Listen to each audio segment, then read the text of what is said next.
There's a story in Genesis chapter 20 where Abraham travels with his wife to the land of Negeb and meets King Abimelech.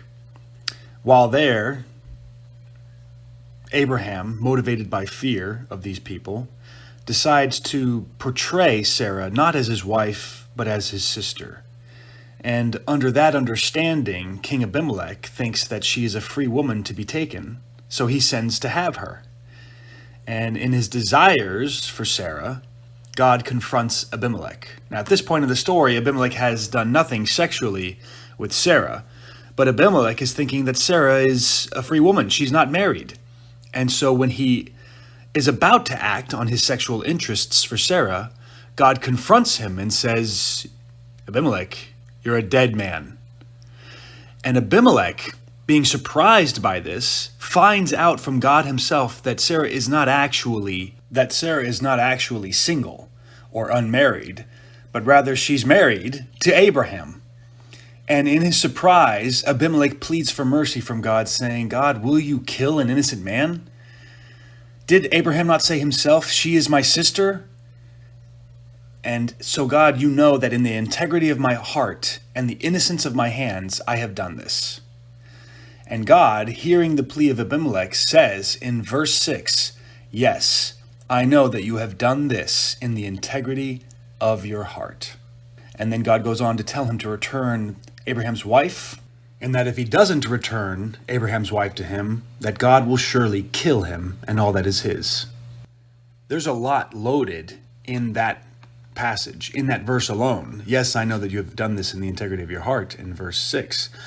But in order to understand that in some better context, I want to read to you verse 17 and 18, which tells you about the household of Abimelech. It says, then Abraham prayed to God, and God healed Abimelech, and also healed his wife and female slaves, so that they bore children.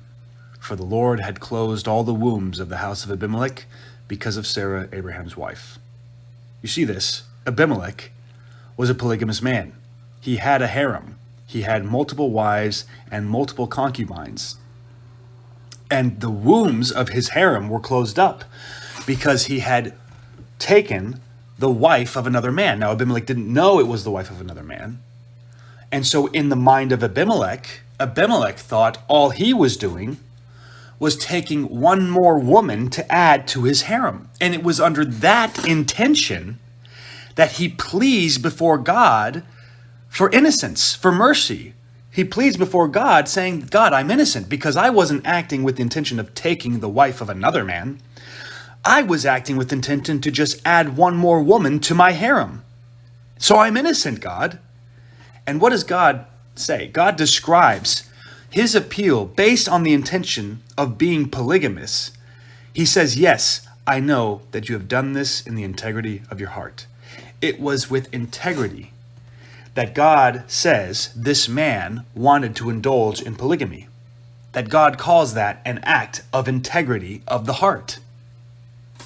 Now, there may be people who think that, well, this doesn't prove polygamy is okay because Abimelech wasn't from the nation of Israel. He didn't know the laws of God. He didn't understand the laws of God.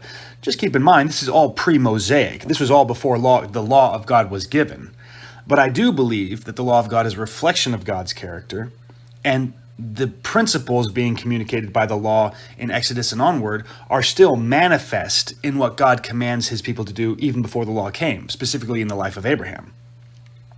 But even if you're still going to argue that Abimelech wasn't part of the God of Israel because he wasn't associated with Abraham except for through this interaction, you're saying that Abimelech should have been held accountable for adultery but not for polygamy? I don't buy that.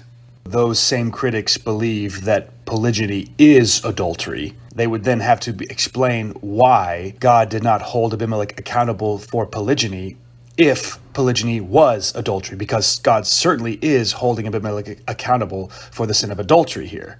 But I don't believe polygyny, biblical polygyny, is adultery, which is why God doesn't hold Abimelech accountable for polygyny.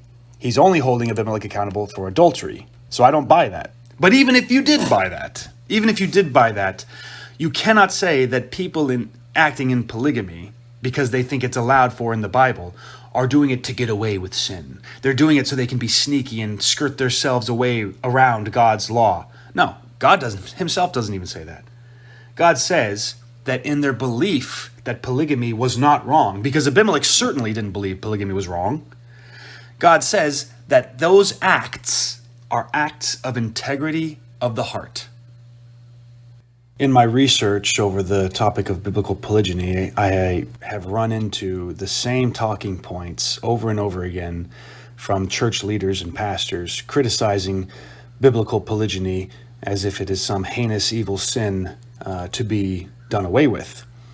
And in all of those talking points, they always avoid verses or confronting verses that contradict their worldview. There are some that do a good job of trying to explain some verses, but this is one that I've never seen confronted, not once. And I'd be very interested to know how a critic would explain this chapter, how a critic would explain God calling the act of polygyny an act of integrity. I'm curious to know how the critics would reckon the fact that God calls a polygynous man who wants to increase his harem a man acting in the integrity of his heart.